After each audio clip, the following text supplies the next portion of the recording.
朋友们，大家好。最近呢，有网友问我，他说在咱们抖音上面看到有的人说德国一个月有多少天的带薪假，还有什么多少天的工伤假，是不是真的？就这话题，等一下还展开一点说。首先说说德国到底有多少天带薪假？在德国，只要你签订了那个正式的合同啊，工作合同，有30天左右的带薪假。按照德国法律，最低有24天，但是德国的雇主为了给员工提供福利啊，所以现在一般的做法都是30天左右，一周工作5天，那么30天就是6周的带薪假，也就是说差不多1个半月了啊，这是真的。另外呢，工伤假有多少天？这个我不知道。不管是工伤还是不工伤，只要你有病了，不能工作了，只要你是有正式的劳工合同，那么在带病期间，肯定是工资照发的，有收入的，这点也是真的啊。朋友们，我们在说福利的同时啊，永远不要忘记，福利是从哪里来的？谁来买单呢？是国家吗？是资本家吗？还是谁呀？可以告诉大家，羊毛出在羊身上，羊毛那就是福利，对吧？这个羊呢，就是纳税人。那么在比如说德国，福利那么优厚，纳税人是谁呀？那就是你我辛辛苦苦去上班的人，也就是所谓的工薪阶层。在德国，比如说大概有一个这样的比例吧，职员交的各种税呀，还有保险啊，大概占你收入的40%左右。你税前呢是100块钱，那么拿到手的大概就是60块左右。按照你的收入的高低啊，如果你收入很高，那这个比例可能更高；如果你的收入低一点，可能你只有30%、35%左右。反正40%大概是一个比较可靠的这种比例。所以说你在德国有各种优厚的福利啊，其实说来说去就是从你的口袋把这钱掏出来，然后呢政府呢发给你，还有发给另外的人。福利就是自己帮自己买单，可以这么说。假如你是在德国工作的人啊，所以就是我们要开动一下脑筋，要想一想这个福利啊，不是从天上自动掉下来的，而是从你自己口袋掏出来的钱给自己发福利。能够享受福利的人是什么人呢？就是小孩呀，还有懒人、烂人、残疾人。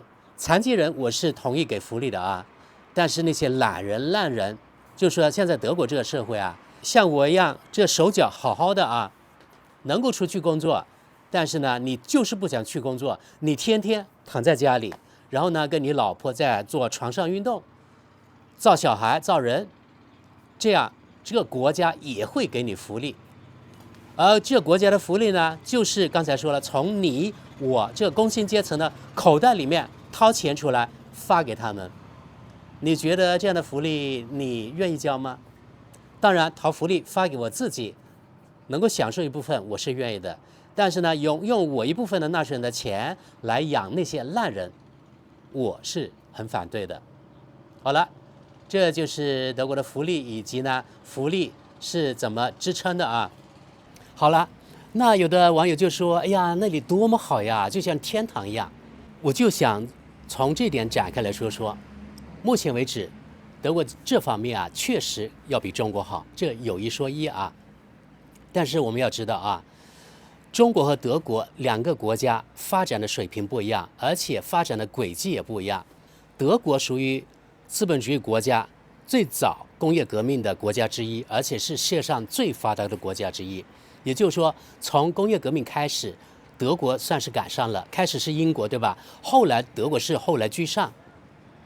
而西方国家这1000年100多年到目前为止啊，他们都占尽了先机。一个什么先机呢？就是开始西方这些欧美的国家都是通过殖民地攫取殖民地的利益，对不对？烧杀抢掠，把殖民地的好处都拿回来，然后到他们的主资这国家，也就欧洲或者美国这些国家。所以从这些得到这些财富，可以支撑他们所谓的福利，对不对？这是其一。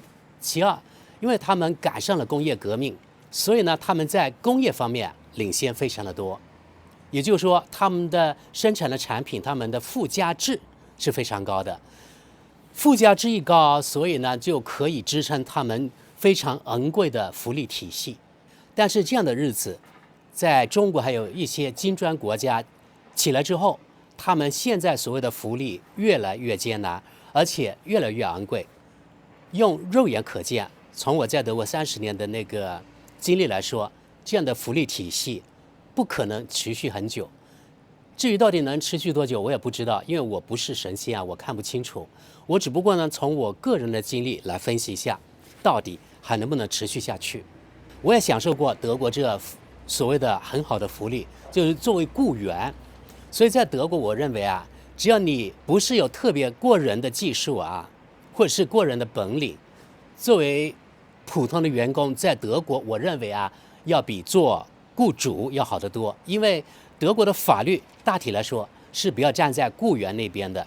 另外呢，说到雇员，我想再引申一点，在德国啊，可能看我节目的人很多都知道，在德国呢，大部分人，我看了一下最新的统计数字，在德国有房率，就有房的房主啊，大概是43%，也就是说57%的德国人是租房族。所以呢，德国的法律是偏向于租房租客的啊，对雇主不太友好。一个是对雇员友好，一个是呢对租客友好。所以在德国这种国家，目前为止啊，还是做租客，另外一个呢做雇员比较舒服一点。还有做雇员有这个好处，在德国，因为他们的工会的势力特别强大。工会呢，主要是为了跟雇主斗，也就是呢为员工那个争取利益的，争取好处的。这点呢，我认为呢有好处，也有不好的地方。好处当然是员工的利益越来越多，对不对？但是我们看事情要看两面。因为我现在我自己相当于一个雇主的身份嘛，因为我是自雇，对不对？所以呢，我现在能够体会到，作为雇主，他也有难处。假如一个工会，它的要价越来越高，那这个社会的竞争力是不是越来越差？而目前所有的西方国家几乎都如此，就说工会的势力过于强大。然后呢，西方国家因为是选举制吧，所以呢，政客呢要开很多的支票，在那个竞选的时候，比如说你们选我吧，我们增加那些这样的福利，然后那些选民呢听见了，当然选民呢都是短视的，对吧？短期的利益对他们来说最重要，什么国家利益啊，还有什么长期的利益啊，对他们来说根本他们看不见摸不着的东西。而且人类都是自私的，对不对？那么对他来说有好处，那当然他会投这政客的票了，对吧？哪个开的空头支票越多，那可能他得到的选票，他的几率就越高。长期以来就导致了整个西方选举体制会有一种越来越恶劣的这种趋势，也可以说向下沉沦。就是说，可能这些国家的福利呢会越来越多，可能作为雇主来说，它的成本会越来越高，因为它的那个负担会越来越高啊。怎么办？不可能你价格不提高啊，否则你的利润从哪里来，对不对？否则早就倒闭了。价格越来越高，生产的成本越来越高，那你这个企业竞争力在哪里？久而久之，在西方这些传统的企业，他们的竞争力越来越差，相对中国还有其他金砖国家比起来啊，这也是导致了西方这些国家现在啊，他们的经济，特别是生产型的企业越来越低迷的原因。这是最主要的原因，就是因为竞争力太差了。也就是说，其实它的那个用工成本、生产成本越来越高，这是致命的啊，我觉得。所以目前看来，西方国家像德国呢，它还有一定的底子，像那些什么欧洲4国啊，还有其他那些国家，根本现在就是说你失业之后很难再找到一个好的工作。德国几乎也一样，只不过呢，德国可能它喘气的时间可能会长一点。所以我觉得你可以羡慕现在的德国，也可以对自己现实不满。如果你想的话，有门路，你想移民到德国，我1分钟我都不阻拦，因为每个人都是自由的。既然你想，你觉得德国对你来说更好，大可以移民到德国去，或者是移民到美国去。但是另外一个呢，我还是提醒大家啊，西方国家可能很多时候呢，现在是原地踏步，或者是在走下坡路。也就是说，你移民到那边之后，也可能你的生活水准会下降一个或者 N 个台阶。因为没有道理啊，你在中国你混得可能不好，你对现实不满，现实不满就觉得你看人家德国多好多好，所以呢就动了那个移民的这心思了，对不对？但是你在中国都混得不好，你有母语的优势的地方都混得不好，那有什么道理？你到了德国或是到了美国之后，你敢说你要比当地人混得更好呢？对吧？我的节目反映德国的情况，绝对没有假的消息。我可以告诉大家，比如说德国现在的很多退休的老人，他们退休金不够。那既然有那么好的福利，那德国的退休老人为什么举步艰难，退休金不够呢？是不是不合逻辑啊？就说明啊，德国这个所谓的福利体系并没有那么完美。很多退休老人退休金不够怎么办呢？房租要交啊，饭要吃啊，那没办法，所以只能到街上去捡带押金的瓶子。那个一个瓶子有多少押金？我可以告诉大家，2毛5或者是8分。啤酒瓶是8分，可乐罐就是很轻的那种，还有些其他的包装有2毛5这个押金，那种呢是很受欢迎的。啤酒瓶因为很重，所以8分钱呢太少了。很多人现在去捡啊，我已经拍过多次，所以我就不想再啰嗦了啊。就是一个例证吧，就证明就是德国的老人其实生活，我不是说全部啊，有不少的老人生活非常的艰难，难以为继，所以只能到街上去呢，翻那个垃圾箱去找有押金的瓶子，然后呢拿去卖钱来换成生活费，补贴家用，这是实际的情况。然后呢，不管在德国还是美国，就是无家可归的人数不胜数。那既然一个福利体系那么完善的、那么完美的国家，为什么有那么多人连房子都没有住，还露宿街头？他何必要露宿街头呢？因为是没办法呀，对大多数人来说没办法，对吧？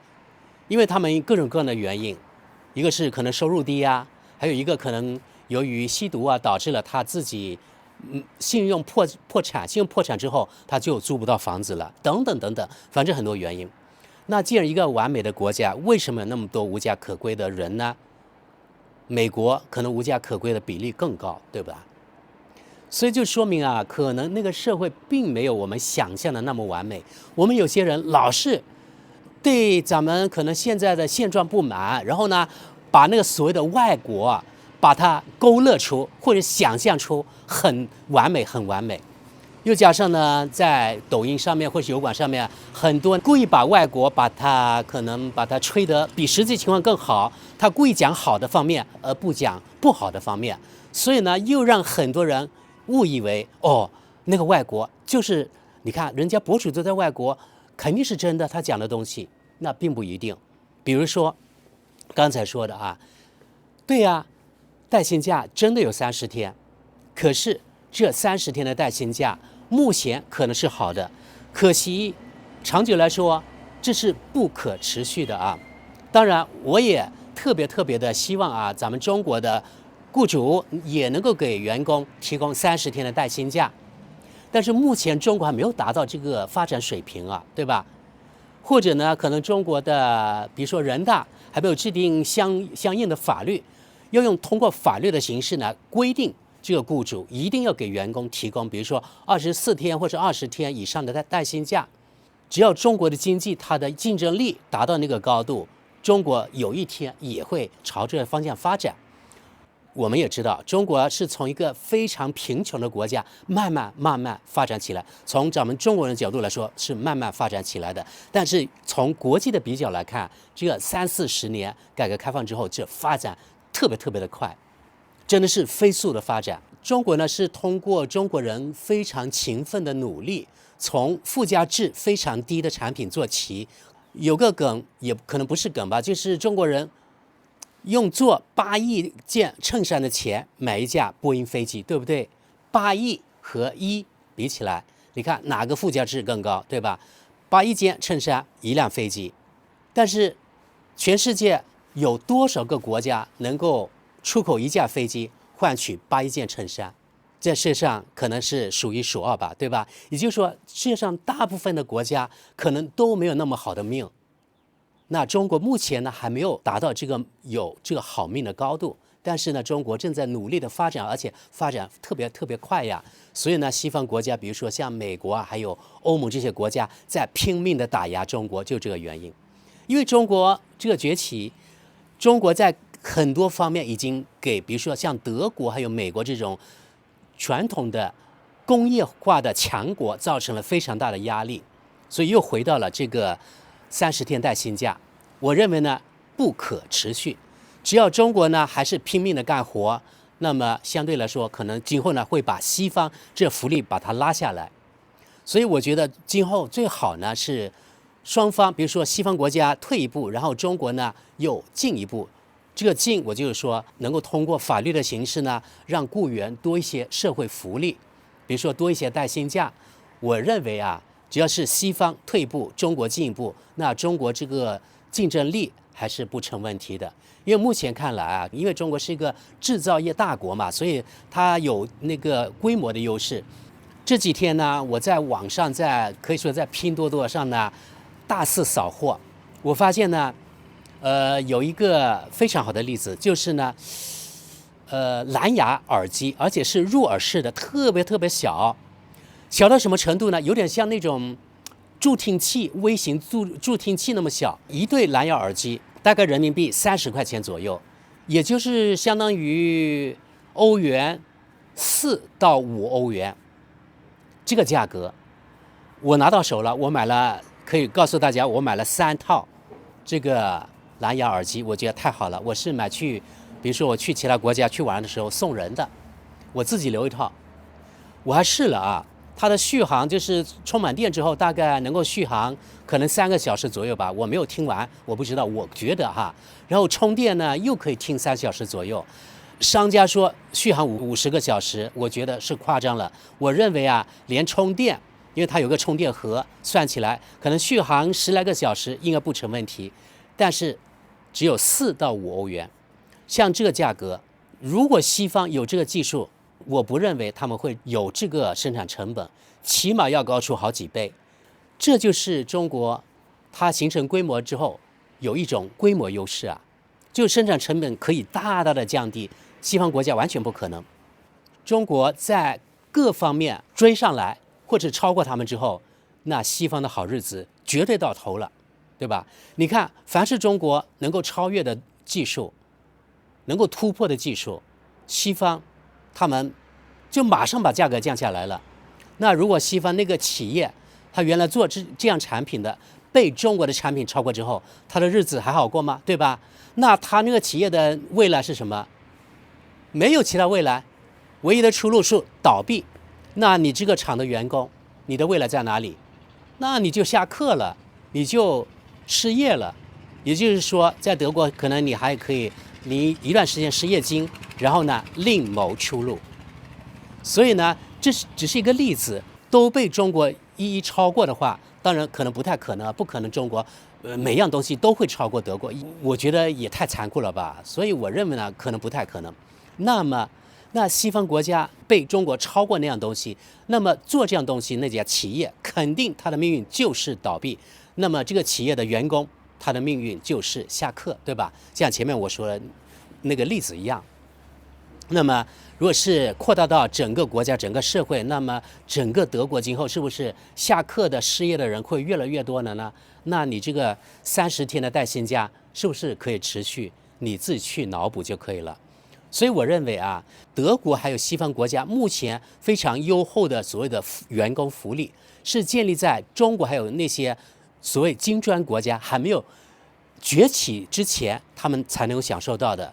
那西方的好日子，我认为呢会越来越到头。还有另外一个例子，也是我亲身的经历啊，就是这10多年来，德国的收入和人民币如果折合成人民币比起来，1分钱都没有增加。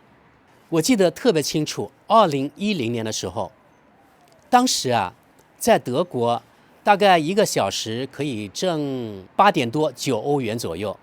但是当时欧元对人民币的比价是1欧元大概对10块人民币左右，也就是说，当年10多年前啊，1个小时他们的收入大概可能有90块人民币左右，而现在到2023年，13年之后，德国现在最低工资的收入大概是12到13欧元左右，算你13吧。那么现在1小时他们的收入就是在100人民币左右，这是毛收入啊，还没有交税啊，还没有算上这个税啊。毛收入还是100块人民币，10多年前已经是了，到现在还是。也就是说，在过去10多年来，德国他们人的收入一直在原地踏步。另一方面，德国的物价这10多年来，如果没有涨过1倍，至少差不多都1倍了。我目测，德国的物价平均涨了1倍左右。也就是说，以前50块钱的东西，现在就要100块钱。大家想想看，德国人的收入原地踏步啊，但是物价涨了1倍，也就是说，他们的生活水平对大部分人来说，他们降低了1半。这就是德国，好吧？我相信呢，不是德国一个国家的现象，而是整个其他西方国家都有的现象。哪些人在德国或者在西方国家，他们的生活水平可能也随步提高呢？是那些真正有能力的人，比如说在 IT 产业的人，他们可能还有华尔街那些人，还有一些企业主，比如说与中国做生意的他们有门路的企业主，他们的收入可能是随着中国的发展提高了，但是相对来说，对大部分的那个职员来说，他们的实际的收入没有提高，这是真正的现状啊。如果10年前移民德国的人，如果他没有特别的技术没有特别能力，移民到德国之后，13年之内，他的生活水平，如果在德国还是做职员的话，可能生活水平降了1半。而我们回想在中国，我们就对自己诚实一点吧。在中国，过去10多年，我不知道你们大部分人收入是不是增加了，你们生活水平和2010年相比，是提高了还是降低了呢？我想问大家，2010年的时候，我们回忆起来，你们家买汽车了吗？当时你的收入是多少？现在你的收入是多少？当然，房地产现在是特别的低迷，而房地产的低迷也不仅仅是中国的特有的现象。我发现目前全世界都在下行。比如说在德国由于这些年，特别是这1-2年，由于俄乌危机，对吧？德国的物价嗖往上涨，美国也一样。所以你看，美国首先加息10多次，现在美国的那个利息大概是5%左右，如果我们没记错的话，德国的那边的利息也达到了4点多。房地产这个贷款，它的利率也相应的提高，所以呢，德国这2年的房市是下滑的。大概德国今年的那个房地产，它的价格比前2年大概掉了2成左右，掉得多了甚至3成都有。所以呢，这个房地产下行也是应该是全球的现象，至少我在的德国是这样。我发现呢，在中国也差不多，对吧？我们工程房地产大大过剩，所以呢，现在卖不掉。德国呢，现在也一样，很多人前2年就是疯抢着要买房的，现在很多房无人问津，为什么？因为现在那个利率太高了，有的人还房贷都成问题，所以呢，利率一提高，那房地产的价格肯定是下降的。这也是目前呢西方国家共有的现象吧。所以我觉得现在这个世界是比烂的时候，不光是说中国这2年确实经济这个一个是可能没有什么很大的增长，或者呢增长没有以前那么明显，所以很多人觉得自己的生活特别艰难。特别是经过这几年疫情之后呢，大部分企业可能经营不是特别好，然后很多人可能收入不仅没增加，反而下降了，对吧？那就对现实不满了呗，然后呢很多的抱怨了吧，然后呢就把目光投向海外，当然，我在这里说1000到1万都是没有用的。如果你有这个门路，你想移民，大可以移民啊，你可以不听我的，对吧？我只是把我知道的国外的情况告诉大家。我们对自己不满，然后呢，就认为呢，外国肯定要比我们国家好，对不对？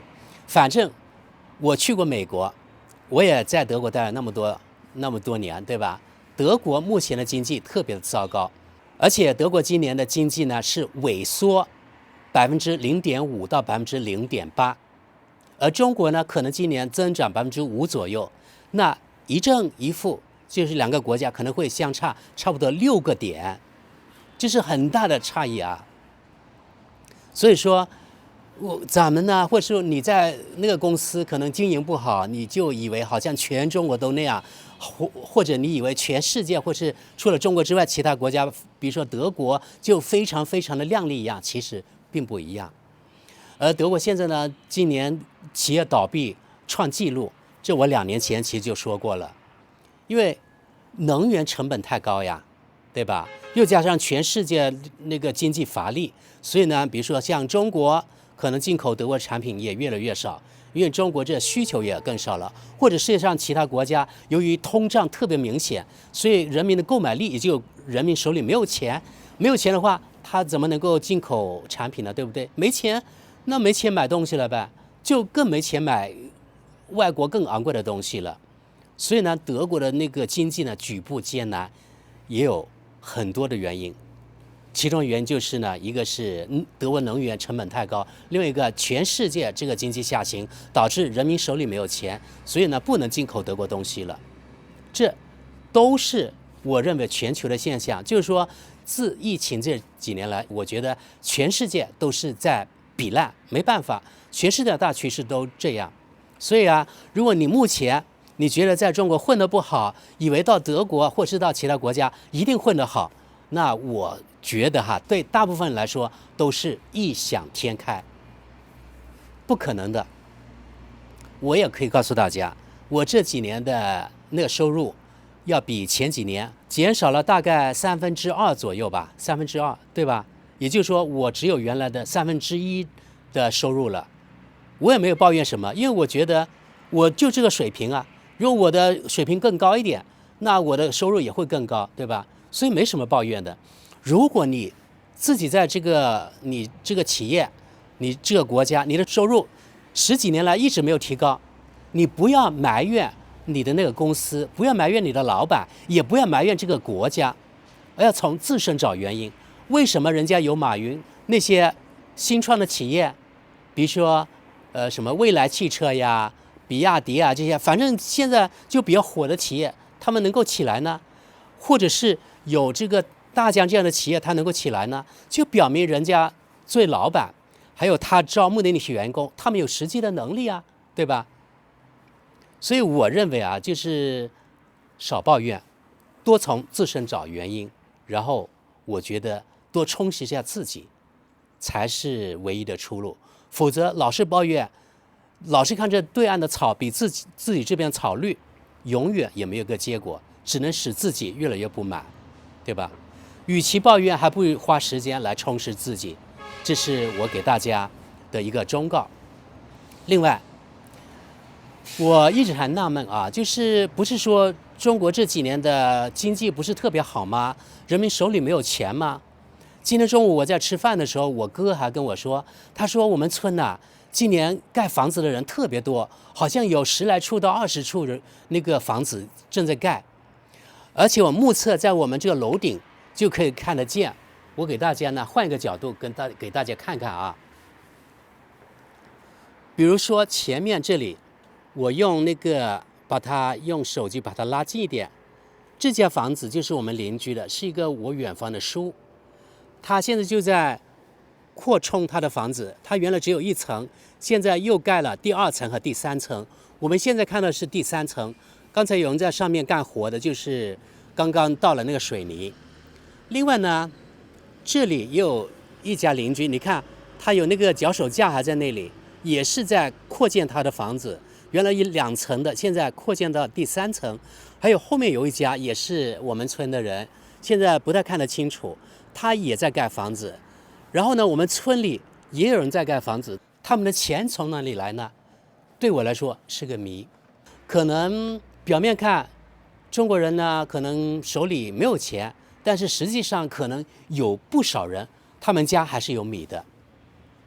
另外一个呢，指标就是我这2年回来，特别是那个疫情之后，我回到我们村，我发现我们村或是邻村的，几乎每家都买了汽车，不是燃油汽车就是电动汽车啊。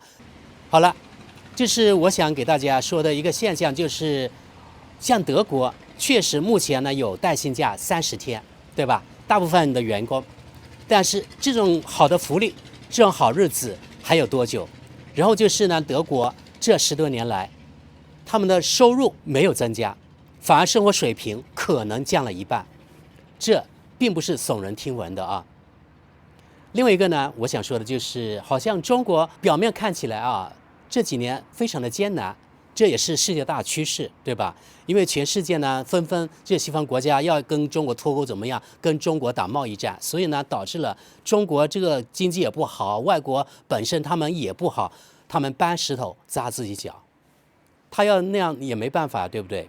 所以呢，表面上好像中国现在企业好像比较艰难，然后人民的收入没有增加，但是呢，我回来发现大家纷纷盖房啊，这个现象呢让我很难理解。